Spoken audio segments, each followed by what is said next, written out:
Hello दोस्तों, स्वागत है मेरे YouTube channel success mirror point by Pramod sir पे। आज हम लोग भारतीय संविधान के विषय में पढ़ेंगे।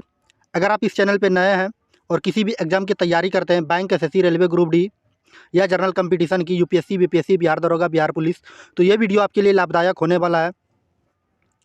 तो भारतीय संविधान सभा का विकास किस तरह से हुआ है, उनके विषय में जानते हैं। अगर इस चैनल पर नए हैं तो वीडियो शुरू से अंत तक ज़रूर देखिए, अगर ये आपके काम का चीज़ है तो।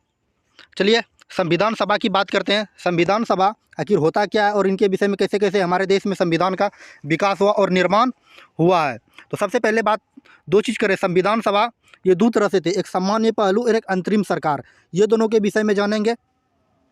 और सामान्य पहलू में दो बातें जानेंगे, एक आज़ादी से पूर्व और एक आज़ादी के बाद। एक आज़ादी से पहले जो हमारे देश में संविधान था और एक आज़ादी के बाद जो संविधान हुआ, उनके विषय में जानेंगे। तो चलिए आगे देखते हैं संविधान सभा का विकास कैसे हुआ। तो संविधान सभा की बात करते हैं तो सबसे पहले मनोनीत सदस्य की बात करते हैं तो 93 थी। कुल सदस्य की बात करें तो 389 सदस्य, कुल सदस्य थी 389 और मनोनीत सदस्य था 93 और निर्वाचित सदस्य जो थे ये कितने थे, 296 निर्वाचित सदस्य थे। ये दोनों को अगर जोड़िएगा तो 389 पूर जाएगा। टोटल परीक्षा में पूछे जाते हैं तो संविधान सभा में कुल सदस्य की संख्या कितनी थी, 389 थी। और मनोनीत सदस्य की संख्या कितना थी, 93 थी। और निर्वाचित जो चुने हुए आए थे वो कितने थे, 296 थे। अब चलिए अब देखते हैं कि कैसे कैसे इसका चुनाव हुआ। निर्वाचित सदस्य जो थे कैसे चुनाव, अगर परीक्षा में पूछा जाए निर्वाचित सदस्य जो 296 थे, इसका चुनाव कैसे हुआ, तो ये अप्रत्यक्ष रूप से चुनाव हुआ था। देखिए अप्रत्यक्ष रूप से कैसे, हम लोग जो चुने थे विधानसभा, एक आम आदमी जो चुने थे, ये विधानसभा के सदस्य को चुने थे। और विधानसभा के सदस्य जो अप्रत्यक्ष रूप से हम लोग के लिए हो गया ये अप्रत्यक्ष, क्या कि डायरेक्ट हम लोग नहीं चुने। और विधानसभा के सदस्य जो है किसको चुने थे, निर्वाचित सदस्य को चुने थे। बात समझे, हम लोग चुने विधानसभा के सदस्य को, विधानसभा सदस्य को जो चुने थे ये संविधान सभा के सदस्य को चुने थे। तो कितना हो गया, 296। बात समझे। इनके बाद चलिए नेक्स्ट पॉइंट आते हैं, जनता थे हम लोग। जनता किसको चुने, देखिए या फिर से समझा देते हैं। जनता जैसे हम लोग हो गए आम जनता, जनता हम लोग किसको चुने, जनता है। जनता प्रत्यक्ष रूप से किसको वोट दिया, जनता प्रत्यक्ष रूप से किसको चुने थे, विधानसभा सदस्य को। विधानसभा सदस्य किसको चुने, निर्वाचित सदस्य को, संविधान सभा के सदस्य को। तो जनता के लिए ये हो गया अप्रत्यक्ष और हम लोग के जनता के लिए हो गया अप्रत्यक्ष और विधानसभा सदस्य के लिए हो गया प्रत्यक्ष। एग्जाम में जिस तरह से क्वेश्चन पूछे जाते हैं आप उस तरह से इसको बता सकते हैं। चलिए सामान्य पहलू की बात करते हैं। सामान्य पहलू में देखते हैं क्या क्या इंपॉर्टेंट पॉइंट है। संविधान सभा के सदस्यों का चुनाव अप्रत्यक्ष रूप से किया गया था। तो परीक्षा में पूछे थे संविधान सभा के सदस्य का चुनाव किस तरह से किया गया था, तो अप्रत्यक्ष रूप से किया गया था, क्योंकि जनता के द्वारा चुना नहीं जाता था बल्कि विधानसभा के सदस्यों द्वारा चुना जाता था। क्योंकि इसको हम लोग जनता के द्वारा नहीं चुना जाता था बल्कि विधानसभा के सदस्य को के द्वारा ही चुना जाता था। अब चलिए नेक्स्ट बात करते हैं। संविधान सभा में निर्वाचित सदस्य की संख्या 296 थी तथा मनोनीत सदस्य की संख्या 93 थी। इनके बाद बात करते हैं कि यहाँ देशी रियासत के राजा के द्वारा अपने प्रतिनिधित्व मनोनीत किया जाता था। देशी रियासत जो थे वहाँ राजा के द्वारा, जहाँ देशी रियासत क्या होता है, जहाँ कि अंग्रेज का शासन नहीं था, स्वयं राजा का शासन था, वहाँ अपना प्रतिनिधित्व जो है स्वयं राजा भेजते थे। बात समझे। और निर्वाचित सदस्य जो ब्रिटिश प्रांत, जो फिर ब्रिटेन का शासन था, वहाँ से सदस्य आए थे 293। और चीफ कमिश्नरी से बात करें तो ये 3 सदस्य चीफ कमिश्नरी से आए थे। इसके बाद बात करते हैं बलूचिस्तान। बलूचिस्तान से मात्र 1 सदस्य आए थे। संविधान सभा का प्रतिनिधित्व 10 लाख की जनता का प्रतिनिधित्व करता था। जहाँ 10 लाख जनता पुरता था वहाँ पर एक संविधान सभा के सदस्य होते थे। बात समझे। अब चलिए संविधान सभा जो थे, संविधान सभा सदस्यों का निर्वाचन अनुपातिक प्रणाली के तहत एकल संक्रमणीय मत विधि के द्वारा प्रयोग किया गया था। अब देखिए ये पॉइंट जो है इंपॉर्टेंट है। संविधान सभा का जो मत हुआ था, मतलब वोटिंग हुआ था, वो किस विधि से के द्वारा हुआ था, एकल संक्रमणीय मत विधि के द्वारा प्रयोग किया गया था संविधान सभा के सदस्य को चुनने के लिए। बात समझे। अब चलिए नेक्स्ट पॉइंट देखते हैं। निर्वाचन के समय सभी जनता को मत देने का अधिकार नहीं था। जिस समय हमारा संविधान बनकर तैयार हुआ था उस समय जो सभी जनता को संविधान सभा के जो सदस्य को चुनते थे उस समय सभी को जनता को मत देने का मतलब वोट देने का अधिकार नहीं था, अर्थात सार्वभौमिक वयस्क मताधिकार का प्रयोग होता था, क्योंकि केवल 14% जनता को ही मत देने का अधिकार था। भारत में मात्र 14% जनता ऐसे थे जिनको कि मत देने का अधिकार था, जैसे कि जिसमें कि शिक्षा और संपत्ति जैसे शर्त लागू की गई थी। जो कि पढ़े लिखे इंसान थे और जिसके पास संपत्ति था उसी को मत देने का अधिकार लागू था। अब चलिए संविधान सभा का निर्वाचन। संविधान सभा का निर्वाचन कैसे कैसे हुआ। 14 जुलाई 1947 कैबिनेट मिशन योजना के तहत किया गया था। संविधान सभा का निर्वाचन कैसे किया गया था। 14 जुलाई 1946 कैबिनेट मिशन योजना के तहत संविधान सभा का निर्वाचन किया गया था। अब संविधान सभा की प्रथम बैठक की बात करते हैं। संविधान सभा का प्रथम बैठक कब हुई थी, परीक्षा में पूछे जाते हैं। संविधान सभा का प्रथम बैठक कब हुआ था, तो 9 दिसंबर 1946। डेट याद रखिएगा, एग्जाम के व्यू से बहुत इंपॉर्टेंट है। पॉलिटी में डेट बहुत ही मायने रखता है। अब देखिए संविधान सभा का जो प्रथम बैठक हुआ था 9 दिसंबर 1946 में अस्थायी रूप से सच्चिदानंद सिन्हा को क्या बनाया गया था, अध्यक्ष बनाया था। वो अस्थायी अध्यक्ष तत्काल के लिए सच्चिदानंद सिन्हा को क्या बना दिया गया, अध्यक्ष बना दिया। वो किसके कहने पर, जेपी कृपलानी के कहने पर, जेपी कृपलानी के कहने परामर्श पर या कहने पर इसे क्या बना दिया, वो अस्थाई अध्यक्ष बना दिया। इसके बाद क्या हुआ, संविधान सभा की दूसरी बैठक हुई। संविधान सभा का जो दूसरी बैठक हुई 11 दिसंबर 1946 ईस्वी को अस्थाई अध्यक्ष के रूप में राजेंद्र प्रसाद को बनाया गया और वो उपाध्यक्ष जो है श्याम नारायण मुखर्जी को संयुक्त सचिव बनाया गया। उपाध्यक्ष कहते हैं या संयुक्त सचिव कहते हैं, किसे बनाया गया, श्याम नारायण मुखर्जी को बनाया गया। इसके बाद नेक्स्ट पॉइंट बात करते हैं संविधान सभा की तीसरी बैठक। संविधान सभा की तीसरी बैठक कब हुई थी, 13 दिसंबर 1946। संविधान सभा की तीसरी बैठक कब हुई थी, 13 दिसंबर 1946 ईस्वी को संविधान सभा की तीसरी बैठक हुई थी। पंडित जवाहरलाल नेहरू द्वारा उद्देश्य प्रस्ताव पारित किया गया। पंडित जवाहरलाल नेहरू जो भारत के प्रधानमंत्री थे, उन्होंने उद्देश्य प्रस्ताव अपना किया, वहाँ अपना उद्देश्य रखा और 22 जनवरी 1947 का यह उद्देश्य जो रखे थे यह प्रस्तावित पारित हो गया। संविधान सभा में निर्णय जो होता था एक सर्वसम्मति मत के आधार पर होता था। सभी का मत एक होना चाहिए तब भी कोई भी विधेयक पारित किया जाता था। इनके बाद नेक्स्ट पॉइंट बात करते हैं संविधान सभा का सबसे अधिक 55 सदस्य संयुक्त प्रांत से थे। संविधान सभा का सबसे अधिक जो सदस्य थे कहाँ से थे, संयुक्त प्रांत से थे 55। अब ब्रिटिश प्रांत की बात करें तो 293, जबकि सबसे कम असम से थे। और देसी रियासत की बात करें तो 93।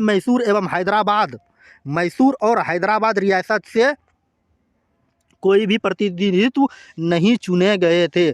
मैसूर और हैदराबाद जो रियासत ऐसा था जो कि इन्होंने अपना मांग कर रहा था, हम लोग खुद का अपना एक अलग देश बनाएंगे।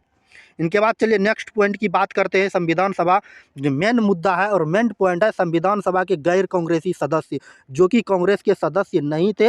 ये VVI पॉइंट है, याद रखिएगा कौन कौन ऐसे व्यक्ति थे जो कि संविधान सभा के सदस्य नहीं, मतलब संविधान सभा में कांग्रेस के सदस्य नहीं थे, गैर कांग्रेसी थे। तो इसमें से सबसे पहले आते डॉक्टर भीमराव अंबेडकर। डॉक्टर भीमराव अंबेडकर एक ऐसे व्यक्ति थे जो कि गैर कांग्रेसी सदस्य थे। AK अय्यर भी एक ऐसे व्यक्ति थे महापुरुष जिन्होंने क्या किया था, ये गैर कांग्रेसी सदस्य थे जो कांग्रेस के सदस्य नहीं थे। श्यामा प्रसाद मुखर्जी भी ये गैर कांग्रेसी सदस्य थे। KT साव भी गैर कांग्रेसी सदस्य थे। तो परीक्षा में पूछे जाएंगे कि निम्नलिखित में से कौन सा गैर कांग्रेसी सदस्य है। तो इस तरह से हम 6 नाम बता रहे हैं। 6 व्यक्ति एक ऐसे हैं जो कि गैर कांग्रेसी सदस्य थे। मोहम्मद सादुल्ला जो है ये भी गैर कांग्रेसी सदस्य थे। और हृदयनाथ कुंजरू भी ये गैर कांग्रेसी सदस्य थे। इनके बाद चलिए नेक्स्ट पॉइंट की बात करते हैं। संविधान सभा सदस्य अस्वीकार करने वाले व्यक्ति, मात्र 2 ऐसे व्यक्ति थे जो संविधान सभा में नहीं गए। इन्होंने अस्वीकार कर दिया कि हम लोग संविधान सभा में निर्माण करने में अपना समय नहीं दे सकते। सबसे पहले आते हैं तेज बहादुर शत्रु। इन्होंने जो कहा था कि हम संविधान सभा में नहीं आ पाएंगे, इन्होंने अपना स्वास्थ्य के कारण कहा था, क्योंकि उस समय इसका स्वास्थ्य सही नहीं था, मतलब तबीयत खराब था। इनके बाद 2 नंबर पे जो आते हैं जयप्रकाश नारायण ने भी कहा था कि हम संविधान सभा में नहीं आ सकते बैठक में। अब चलिए संविधान सभा की समिति के विषय में जानते हैं। सबसे पहले बात करते हैं प्रारूप समिति। प्रारूप समिति बहुत ही इंपॉर्टेंट है, याद रखिएगा। ये एग्जाम में एक एक बातें अगर यूपीएससी बीपीएससी बिहार दरोगा बिहार पुलिस की तैयारी करते तो आप इस पॉलिटी का वीडियो देख के जाइए, पर डे आपको वीडियो मिलेगा, ये 100% गारंटी है मेरा। 5 से 6 नंबर अगर पूरा वीडियो देख लिए, पूरा जितना पॉलिटी पढ़ाएंगे 5 से 6 नंबर अगर पॉलिटी से क्वेश्चन पूछे जाएंगे तो इससे एक भी क्वेश्चन गारंटी लेते हैं कि इससे बाहर नहीं आएगा। अगर बाहर आ गया तो आप कमेंट में जितना गाली दे सकते हैं। ये हमारा एक्सपीरियंस का आता है कि जितना भी हम बता रहे हैं ये इस तरह से आज तक यूट्यूब पर कोई नहीं बताया इतना शॉर्ट वीडियो में, और कि बिना लंबे समय गंवाए मेन पॉइंट जो होता है उनको आप याद रखिए। पॉलिटी का पूरा सॉल्यूशन हम कर देंगे। तो अब देखिए यहाँ संविधान सभा का पहला प्रारूप जो तैयार किया था ये BN राव ने किया था। संविधान सभा का पहला प्रारूप किसने तैयार किया था? ये BN राव ने किया था, और ये संवैधानिक सलाहकार के रूप में सदस्य थे। और ये कौन से विदेश संवैधानिक सलाहकार के रूप में भी ये व्यक्ति थे।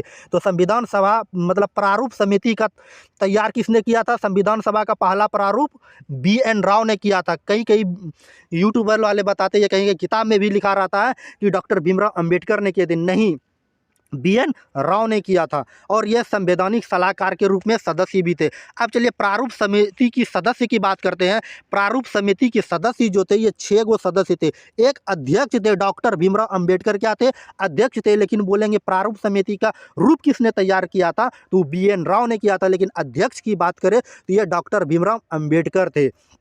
इसकी सदस्य की बात करें 6 सदस्य थे। एक वो सदस्य थे BN Gopalaswami, K N Munshi, Mohammad Saadulla, DP Khaitan, TBL Mittal, Alauddin Krishnaswami Ayyangar. Alauddin Krishnaswami Ayyangar भी ये सब थे। अगर आप इसका PDF चाहते हैं तो हमारे Telegram channel success mirror point by Pramod sir पे ज्वाइन करके वहाँ से आप PDF को भी प्राप्त कर सकते हैं, और इसका डिस्क्रिप्शन में नीचे लिंक PDF का होगा, वहाँ से आप PDF को डाउनलोड करके इसको आप रिवीजन कर सकते हैं, क्योंकि बार बार आपको वीडियो देखने का ज़रूरत नहीं पड़ेगा। अब चलिए नेक्स्ट पॉइंट की बात करते हैं। संविधान इस समिति में कुल कितने 6 + 1 = 7 सदस्य थे, जो इससे पहले बताए। कुछ दिन के बाद मित्तल के स्थान पर N राघवा राव को रखा गया। एक व्यक्ति थे जिनका नाम था मित्तल, के विषय में जो बताए उनके स्थान पर N राघवा राव को रखा गया, और DP खेतान के मृत्यु के उपरांत उसके स्थान पर TT कृष्णाचारी को रखा गया। DP खेतान की जब मृत्यु हो गया TT कृष्णाचारी को उसके स्थान पर रखा गया। इनके बाद और नेक्स्ट पॉइंट बात करते हैं संविधान सभा की समितियां। संविधान की सभा की समितियां कौन कौन सी थी इनके विषय में जानते हैं, जो एग्जाम के व्यू से काफ़ी इंपॉर्टेंट है। याद रखिएगा, सबसे पहले बात आता है वार्ता समिति। वार्ता समिति जिसको हमको नरेश मंडल समिति के नाम से भी जाना जाता है। वार्ता समिति इसलिए तैयार किया गया था कि देसी रियासत से बातचीत करने के लिए। देसी रियासत का मतलब अर्थात कहने का ये हुआ जहां पर राजा का शासन होता था, वहां के राजा से बातचीत करने के लिए वार्ता समिति बनाया गया था, या जिनको हम लोग नरेश मंडल समिति के नाम से भी जानते हैं। 2 नंबर पे आते हैं संघ संविधान समिति। संघ संविधान समिति में 15 गो सदस्य थे। इसके अध्यक्ष थे जवाहरलाल नेहरू। इनके बाद बात आते हैं प्रांतीय समिति। प्रांतीय समिति की बात करते हैं। प्रांतीय समिति में सदस्य थे 25। याद रखिएगा, प्रांतीय समिति में सदस्य कितने थे? 25 थे। इसका अध्यक्ष था सरदार वल्लभ भाई पटेल। प्रांतीय समिति के अध्यक्ष थे सरदार वल्लभ भाई पटेल। इसको आप घोर के पी जाइएगा, एग्जाम के व्यू से काफ़ी इंपॉर्टेंट है। इसके बाद आता है 4 नंबर पे संघ शक्ति समिति। इसमें 9 सदस्य थे। इसका अध्यक्ष था पंडित जवाहरलाल नेहरू। संघ शक्ति समिति इसमें 9 सदस्य थे। इसका अध्यक्ष था पंडित जवाहरलाल नेहरू। याद रखिएगा, इन बहुत ही इंपॉर्टेंट है, बहुत ही अच्छी तरह से पॉलिटी को कम समय में बताने जा रहे हैं। इनके बाद आता है मूल अधिकार या अल्पसंख्यक समिति। इसमें 54 सदस्य थे। इनका अध्यक्ष था सरदार वल्लभ भाई पटेल। अगर सरदार वल्लभ भाई पटेल नहीं रहते तो हम लोग का देश आज कहाँ से कहाँ रहता, ये कहना मुश्किल लगता है। अब भी हमारा देश गुलाम ही रहता। सरदार वल्लभ भाई पटेल ने ऐसे एक महान पुरुष हैं जो कि देसी रियासत को मिलाने में इसका महत्वपूर्ण योगदान था। इनके बाद चलिए कार्य संचालक समिति। इसमें 3 सदस्य थे। कार्य संचालक समिति 3 सदस्य थे। अध्यक्ष थे इनका कन्हैया लाल मानिक लाल मुंशी, जिसको हम लोग KN मुंशी के नाम से भी जानते हैं। याद रखिएगा, कार्य संचालक समिति इसमें 3 सदस्य थे। अध्यक्ष थे इनका कन्हैया लाल मानिक लाल मुंशी। जिनको हम लोग KN मुंशी के नाम से भी जानते हैं। इनके बाद आता है झंडा समिति। झंडा समिति की बात करते हैं, इसका अध्यक्ष थे आचार्य JB कृपलानी। आचार्य JB कृपलानी झंडा समिति के अध्यक्ष थे। इनके बाद बात करते हैं कि सभी संविधान सभा में सभी सदस्यों का प्रतिनिधित्व रखने का प्रयास किया गया। जितने भी संविधान सभा थे सभी का प्रतिनिधित्व करने का प्रयास किया गया। इनके बाद बात करते हैं क्या, एंग्लो इंडियन जिनकी नियुक्ति राष्ट्रपति ही करते थे। एंग्लो इंडियन क्या होता है कि जैसे विदेशी मूल का भारतीय नागरिक एंग्लो इंडियन कहलाता है। उसका माता पिता क्या हो, विदेश का हो, या माता या पिता दोनों में से कोई एक दूसरे देश का हो और वो भारत में जन्म लिया हो। जैसे एग्जांपल के तौर पे हम बताते हैं कि कोई भी विदेश का आदमी दूसरे देश का आदमी और भारत में उन्होंने शादी कर लिया, करने के बाद क्या कर लिया, अब वो बच्चा कह रहा है कि हम ये अब दूसरे जिस देश के, मान के चलिए अमेरिका का नागरिकता लेगा या तो भारत का नागरिकता लेगा, तो वैसे सदस्य के लिए भी एक कमेटी बनाया गया एंग्लो इंडियन समिति, जिसका नियुक्ति सीधे राष्ट्रपति करते थे। इनका अध्यक्ष थे फ्रेंथोनी इसका अध्यक्ष थे। अनुसूचित जनजाति जिसको हम लोग ST कहते हैं, शेड्यूल ट्राइबल, जयपाल सिंह इसका अध्यक्ष थे। मरवाड़ी समुदाय DP खेतान मरवाड़ी समुदाय का भी DP खेतान इसका अध्यक्ष थे। पारसी समुदाय PH मोदी, ये नरेंद्र मोदी नहीं, PH मोदी उस समय कोई और थे, ठीक। ये इनका सदस्य थे। बात समझे, उम्मीद है ये समझ में आई होगी। अगर वीडियो अच्छी लगी तो लाइक जरूर से जरूर कर दीजिएगा। अगर लाइक नहीं किए हैं तो हमारे YouTube चैनल को लाइक कर दीजिए हुमच के, और लाइक करने के बाद चैनल को सब्सक्राइब कर लीजिएगा। और सब्सक्राइब करने के बाद बेल आइकन का घंटी जरूर दबाइएगा, ताकि जब भी हम यहाँ मोबाइल में हम अपना घंटी बजाए तो आपके मोबाइल में भी घंटी टन सना जरूर बजे। अगर आप फेसबुक पेज पे देख रहे हैं तो वहाँ फॉलो जरूर कीजिएगा। अगर अपने दोस्तों के बीच शेयर नहीं किए हैं तो शेयर जरूर से जरूर कर दीजिएगा। उम्मीद है ये वीडियो अच्छी लगी होगी। अगर आप PDF चाहते हैं इसका तो हमारे Telegram channel success mirror point by Pramod sir पे ज्वाइन करके आप PDF को प्राप्त कर सकते हैं। अन्यथा डिस्क्रिप्शन में PDF का लिंक दिया होगा, वहाँ पर से डाउनलोड PDF को कर सकते हैं। चलिए आज की क्लास को यहीं समाप्त करते हैं। मिलते हैं नेक्स्ट वीडियो में नेक्स्ट टॉपिक के साथ। जय हिंद, जय भारत। Okay bye bye. जोश और जुनून से लगे रहिए, पढ़े और पढ़तिए। Okay bye bye.